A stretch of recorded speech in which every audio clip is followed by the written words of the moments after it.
Hi అండి, నేను మీ సంపూర్ణను. ఇడ్లీలు, దోశలు, చపాతీలు, ఉప్మా అన్ని తిని ఒక సెట్ అయిపోయిందండి. ఇప్పుడే పిండి వేశాను. దోశలు వేస్తే అంత టేస్ట్గా ఉండవు. దోశలు కొంచెం పొంగితేనే బాగుంటుంది పిండి. ఈ గుంట పొంగనాలకి పొంగకపోయినా బాగుంటుంది. మా అబ్బాయికి గుంట పొంగనాలంటే చాలా ఇష్టము. ఇప్పుడు చేద్దామని రెడీ చేసుకున్నానండి. వాటికి ఏమేం కావాలనో చూసేద్దాం రండి. కరివేపాకు, క్యారెట్ తురుము, పచ్చిమిర్చి, కొత్తిమీర, ఉల్లిపాయలు. అంటే అందరూ ఓన్లీ ఉల్లిపాయలు కరివేపాకు ఒకటి చేసుకుంటారండి. మాకేంటంటే క్యారెట్ కూడా వేసుకుంటే టేస్ట్గా బాగుంటుందని మేము క్యారెట్ కూడా వేస్తున్నాము. ఇవన్నీ ఒక్కసారి వేయించుకుందాం పదండి. స్టవ్ వెలిగించుకొని ప్యాన్ పెట్టుకున్నాను. ఇందులో అవన్నీ వేయించుకుంటే కాస్త పచ్చివాసన లేకుండా ఉంటాయండి. మీడియం టు లో ఫ్లేమ్లో కాస్త వేయించుకోవాలి. కొంచెము నూనె ఒక 2 స్పూన్లు వేసుకున్నా పర్వాలేదు. అయితే దానిని మనము తిరమాత వేసుకుంటామండి. ఆ తిరమాతకు ఆవాలు, పచ్చెనపప్పు, జీలకర్ర వేసుకొని అవి కొంచెం వేగిన తర్వాత ఈ కట్ చేసుకున్నటువంటి అన్నీ కూడా ఒక్కసారి గోల్డెన్ బ్రౌన్ కలర్లో వచ్చేంత వరకు వేయించుకోవాలి. మినప్పప్పు, ఆవాలు, జీలకర్ర అన్నీ వేగిపోయినాయి. ఇవి అన్నీ ఒకేసారి వేసి వేయించుకోవచ్చండి. ఒక్కొక్కటి అవసరం లేదు. ఇదిగోండి ఉల్లిపాయలు, కరివేపాకు,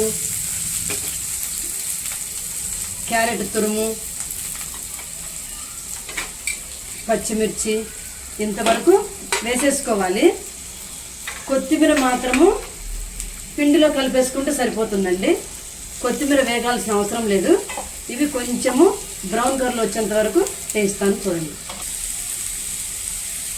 వేగిపోయినాయి. కొంచెము ఇందులో పసుపు కలర్ కోసం యాడ్ చేసుకుంటాను. ఇందులోనే ఉప్పు కూడా వేసి కలిపేసుకుంటానండి. పిండిలో వేయను. మామూలు దోశ పిండి అయితే పిండిలో వేస్తాను. ఇది మాత్రం ఇందులోనే వేసేసి కలిపేసుకొని బాగా వేగిపోయినాయి. లోపల వేయించుకోకపోతే పచ్చి పచ్చిగా ఉంటాయండి. అందుకని చెప్పని వేయించుకుంటున్నాను. వేగిపోయినాయి. ఇది పిండిలో వేసి కలిపేసుకున్నాం. ఇలా వేసుకొని మొత్తము కలిపేసుకోవాలండి. కలిపేసుకొని ఇప్పుడు గుంట పొంగనాల పెనం పెట్టుకొని వేసుకుందాం. స్టవ్ వెలిగించుకొని గుంట పొంగనాలు పెనం పెట్టుకున్నాను. ఇది కాలకు ముందైనా ఆయిల్ వేసుకోవచ్చండి. కాలిన తర్వాత అయినా వేసుకోవచ్చు. అన్ని గుంతలలో మనము ఆయిల్ వేసేసుకుంటాము. ఆయిల్ వేసుకుంటే నీట్గా వచ్చేస్తాయండి తొందరగా. అది కొంచెం కాగేలోపు కొత్తిమీర యాడ్ చేసేసుకుంటాం. ఈ కొత్తిమీర అందులో వేగాల్సిన అవసరం లేదు.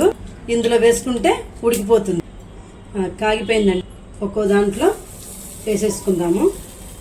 కరెక్ట్గా ఈ గరిటె తీసుకుంటానండి ఎప్పుడు నేను. ఈ చిన్న గరిటె దీని నిండా వేసేస్తే ఒక్కొక్క దాంట్లో సరిపోతుంది. ఎప్పుడు కూడా ఈ గరిటెతోనే వేసుకుంటా. ఎక్కువ తక్కువ లేకుండా ఈ పెనంలో అటు ఇటు పడకుండా నీట్గా వచ్చేస్తుంది. ఇప్పుడు మూత పెట్టేసుకుందామండి. ఒక 5 నిమిషాలు మూత పెట్టి ఉడికించాలి. ఉడికా లేదో చూద్దామండి. పైన పిండి లేకుండా ఉడికిపోయింది. అప్పుడు మనము తిప్పుకోవాలి. కాలిన అటువైపు. ఇప్పుడు దీన్ని ఇట్లా తిప్పేసుకుంటే రెండో సైడ్ కూడా బాగా.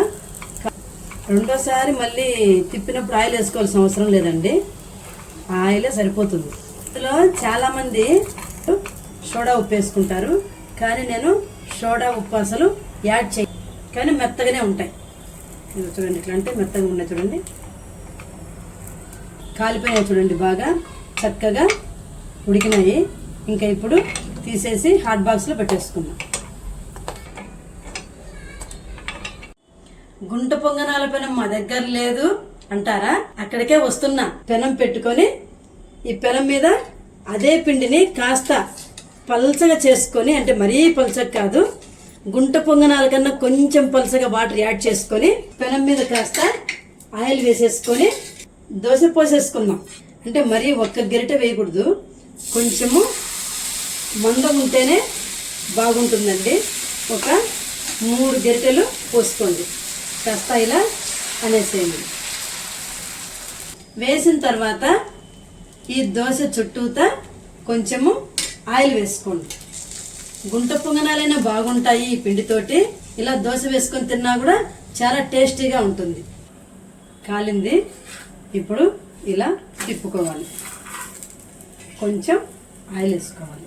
2 వైపులా బాగా కాలింది. ఇప్పుడు తీసేస్తాను. వేడివేడిగా గుంట పొంగనాలు దోశ వేసుకున్నాం కదండి. ఇప్పుడు టేస్ట్ చేద్దాం, చూడండి. అంటే పచ్చళ్ళు చేసుకుంటే బాగుంటుంది, కానీ నేను పచ్చడి ఎందుకని చెప్పి పచ్చడి చేయకుండా అవిసెపొడి అండి. ఈ అవిసెపొడితోటి టేస్ట్ సూపర్ ఉందండి. ఇది పుట్నాల పొడి, దీంతో చూద్దాం టేస్ట్. ఇది ఇంకా టేస్ట్ ఉందండి. అవిసెపొడి కన్నా కూడా చాలా టేస్ట్ ఉంది. ఇది పల్లీల పొడి. ఇది వీటికన్నా కూడా ఇంకా టేస్ట్ ఉంది. ఒకదాన్ని మించి ఒకటి ఉన్నాయండి పొళ్ళు, చాలా టేస్ట్గా ఉన్నాయి. ఇప్పుడు దోశ కూడా అంతే, అదే పిండితో కాబట్టి దోశ కూడా అదే టేస్ట్ ఉంటుందండి. ఇక ఒట్టి దోశ తిన్నా, ఒట్టి గుంట పునుగులు తిన్నా టేస్ట్ బాగుంటుంది. చూడండి, ఈ పొళ్ళన్నీ కూడా మన ఛానల్లో చేసి పెడుతున్నాను, చూడండి. ఈ డిన్నర్ అయిపోయిన తర్వాత కాస్త మజ్జిగ తాగటం కోసము మజ్జిగ కూడా రెడీ చేసి పెట్టుకున్నాను. ఈ వీడియో మీకు నచ్చితే లైక్ చేసి, షేర్ చేసి, సబ్స్క్రైబ్ చేయండి. మరలా ఇంకొక రెసిపీ తోటి ముందుకు వస్తాను. అంతవరకు సెలవు.